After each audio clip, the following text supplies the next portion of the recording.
Morning friends, हम बात कर रहे थे काव्य पाठ मनुष्यता की। इसमें मैथिली शरण ग्रुप में आदर्श मनुष्य या सही में मनुष्य किसे कहते हैं उसकी बात की है। पहले 4 काव्यांश के बाद आगे हम देखते हैं। आगे जो काव्यांश है इस तरह से है। रहो न भूल के कभी मदान्ध तुच्छ वित्त में, सनाथ जान आपको करो न गर्व चित्त में। अनाथ कौन है यहाँ त्रिलोकनाथ साथ है, दयालु दीन बंधु के बड़े विशाल हाथ है। अतीव भाग्यहीन है अधीर भाव जो करे, वही मनुष्य है जो मनुष्य के लिए करे। यहाँ कहाँ है? भूल करके भी कभी भी तुच्छ वित्त में, वित्त यानी पैसा, धन दौलत वगैरह, तो उसके पीछे भूल करके भी मदान नशे में अंधे मत हो जाओ। भूल करके भी कई लोगों के पास बहुत ज़्यादा प्रॉपर्टी होती है तो प्रॉपर्टी के दौलत के नशे में वो सूझबूझ खो देते हैं और इंसानियत भूल जाते हैं। तो कहते हैं कि आप ऐसे तुच्छ धन दौलत जो आज है कल नहीं भी है, तो उसके पीछे आप इतने मदांध यानी नशे में चकचूर अंधे मत हो जाओ।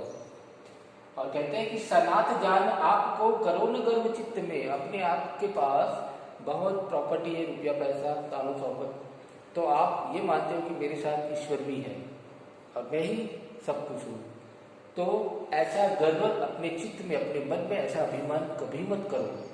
आगे कहते हैं अनाथ कौन है यहाँ त्रिलोकनाथ साथ। ये पूरी दुनिया में कोई अनाथ नहीं है। त्रिलोकनाथ यानी ईश्वर सभी का है। दयालु दीन बंधु के बड़े विशाल हाथ है। तो दयालु दीन बंधु ईश्वर जो है उसके बड़े विशाल हाथ है, यानी वो सभी की सहायता करता है। अतीव भाग्यहीन है अधीर भाव जो करे, यानी वो बहुत ही भाग्यहीन है, वो अनलकी है। कौन? जो अधीर भाव करे, जिसमें धीरज नहीं है कि ईश्वर सबको सुख सुविधा है और मुझे ही नहीं है, जो अपने आप को अनाथ मानता है, तो वो ये क्या है? भाग्यहीन है, वो अनलकी है जो ऐसा सोचता है। सही में ऐसा कोई नहीं है। और बताया कि वही मनुष्य है कि जो मनुष्य के लिए मरे।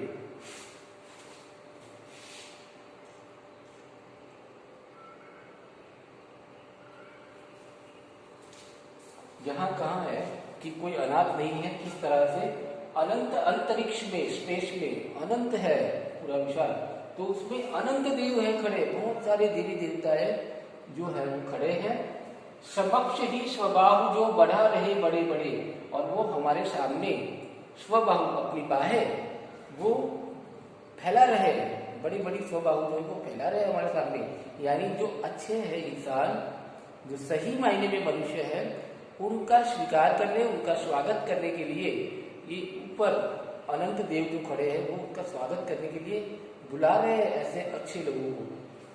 परस्पर विलंब से उठो तथा बढ़ो सभी।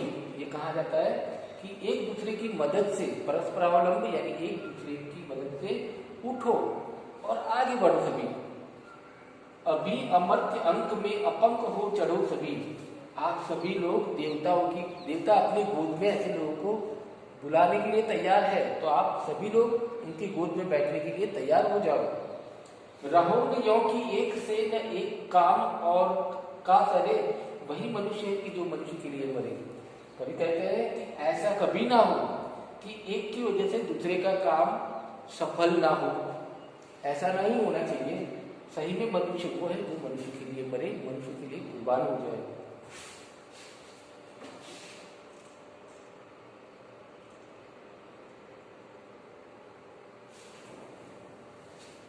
कभी कहते हैं, यहाँ भाईचारे की बात की है कि मनुष्य मात्र बंधु है, यही बड़ा विवेक है। एक सबसे बड़ा अंडरस्टैंडिंग, सबसे बड़ी समझ यही है कि मनुष्य मात्र यानी सभी मनुष्य क्या है? एक दूसरे के बंधु है, भाई है। पुराण पुरुष स्वयं भू पिता प्रसिद्ध एक है।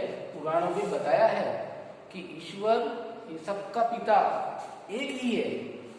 फलानुसार कर्म के अवश्य बाह्य भेद है, परंतु अंतरैक्य में प्रमाणभूत वेद है।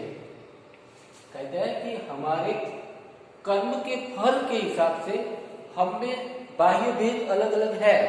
जैसे कि कोई गरीब है, कोई अमीर है, कोई काला है, कोई गोरा है, कोई ऊंची जाति, नीची जाति, ये सब अलग अलग भेद है ऊपर से, लेकिन वेद में बताया गया है कि अंतरेक्य है। हम सब हमारे अंदर जो आत्मा है वो एक ही है, ईश्वर की है। अनर्थ है कि बंधु ही न बंधु की व्यथा हरे। ये तो बहुत बड़ा अनर्थ है। क्या कि एक भाई, एक बंधु ही अपने बंधु की, अपने भाई की व्यथा यानी दुख को दूर ना करे। वही मनुष्य है कि जो मनुष्य के लिए करे, अर्थात वही मनुष्य है जिसे एक दूसरे की मदद करनी चाहिए और उसकी व्यथा पीड़ा को दूर करना चाहिए।